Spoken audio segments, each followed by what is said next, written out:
As we continue to track this Arctic blast, our CBS 19 crew has been out in different parts of East Texas, seeing what the current conditions are like. Right now, let's hand things over to our Matanjeli Lopez, who's currently live in Longview. Mata, good evening to you. How are the conditions out there? Oh, Brennan, let me tell you, be thankful that you're inside in a warm, cozy studio anchoring, because it is not fun to be out here standing in these elements. Some of the worst things that we've seen here, I'm actually located in Longview over in Heritage Plaza downtown, where normally it would be kind of bustling, right? But you could barely see any cars out here. It's a ghost town. There might be some people traveling to go home, to go back home after work, but they are taking it slow. And let me tell you something, take it slow is kind of the name of the game today. We know that the roads have been slick and icy. We've seen that as we've been traveling throughout East Texas to get here to Longview. But our Jesus Martinez actually spent time in Gregg County and Smith County along I-20, and he tracked the conditions there earlier in the day. Let's take a look at what he found. It's a task many of us had to do before hitting the icy roads, scraping off our cars, all while TxDOT is working on getting ice off the roads. Continuing to hit trouble spots. Jeff Williford with the Tyler Division of TxDOT says they've been pre-treating roads since Friday. With this kind of weather and the temperatures that are coming, that roadways can still get slick. TxDOT has called in resources from neighboring regions to cover as much ground as possible. Especially on bridges and overpasses. As was the case on I-20, drivers taking their time over the ice as TxDOT cleared those roadways with sand and limestone for traction. Near the Smith and Gregg County lines, these jackknife 18-wheelers caused a backup for miles. Tow trucks were able to get one of the 18-wheelers back on the road, along with this Amazon truck being pulled into traction by another tow truck. Honestly, the Texas roads are not prepared for that. Juliana Abreu and her husband were driving their own 18-wheeler from Florida on their way to Dallas when conditions got bad Sunday night. It was getting too dangerous.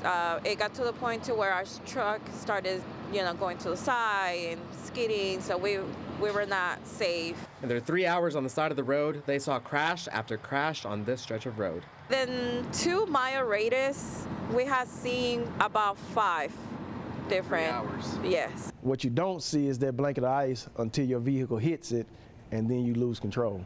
Closer to town, Constable Caraway says they received many calls of people sliding onto the side of the road or losing traction. TxDOT will continue to work around the clock clearing up the roads as they prepare for the next stage of the winter weather.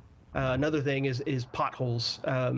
Those form more easily, I guess, after these extreme temperatures. If you don't have anything to do, if you don't have any reason to be out, stay at home. In Smith County, Jesus Martinez, CBS 19.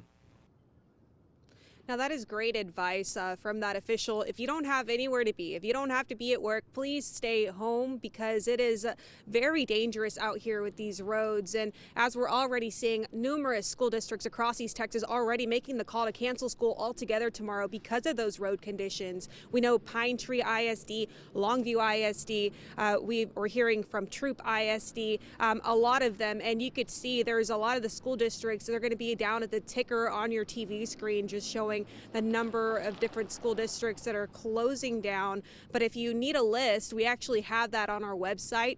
You can text the word school to 903-600-2600. That's our helpline there. And we've got all the latest information on what you need to know there. A lot of these school districts doing it out of precaution. They want to keep the kids safe. They want to keep their staff safe. And most importantly, they just want to make sure that everybody that doesn't need to be out on the roads can clear the way for those first responders, as you saw there in Jesus's story. Lots of crashes today. Let's switch gears now, though. We are in the city of Longview, and today was Martin Luther King Jr. Day, so thankfully a lot of businesses had already closed and a lot of school districts were already closed. But speaking of MLK Day, today, this Arctic blast did not keep people away from the celebrations. Our Mariah Condiff was out live here this morning, and she put together a little something to show you how that march went.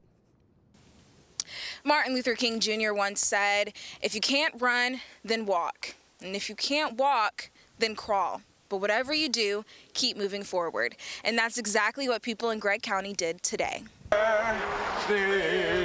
Even if it's snowing, it's still good to come out and show support, and a little snow ain't going to kill anybody. Timothy Sheffield is one of the handful of participants who decided to still attend the MLK March in the freezing temperatures. My first time, unfortunately. Wow. But I'm glad to be here. Yeah.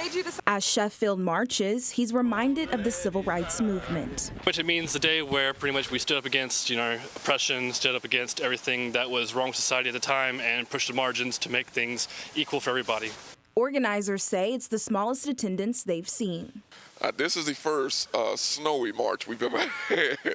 Last week, the city of Longview canceled the march due to the incoming weather. But after much consideration, organizers say the march must go on.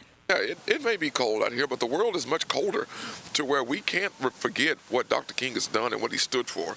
So it is very vital and important that we're still out here fighting the good fight and marching in his name. The march ended at Mount Olive Missionary Baptist Church, where more participants have since gathered for the interfaith service. Reporting in Longview, I'm Mariah Condiff for CBS 19. Mariah, thanks so much. It's great to see how the community came together despite these frigid temperatures to celebrate Dr. King and all he's done for the civil rights movement. Like we mentioned, the roads are super slick, super icy. If you don't have to be out, stay home. Make sure you're drinking some hot chocolate. You're under some warm blankets. I would love to be inside right now, which is probably what I'm about to do here in a couple seconds. So, Brennan, I'm going to go ahead and toss it back to you in that warm studio, see what else is happening today. Alrighty, Mata, travel safely back here to Tyler. We'll see you back soon.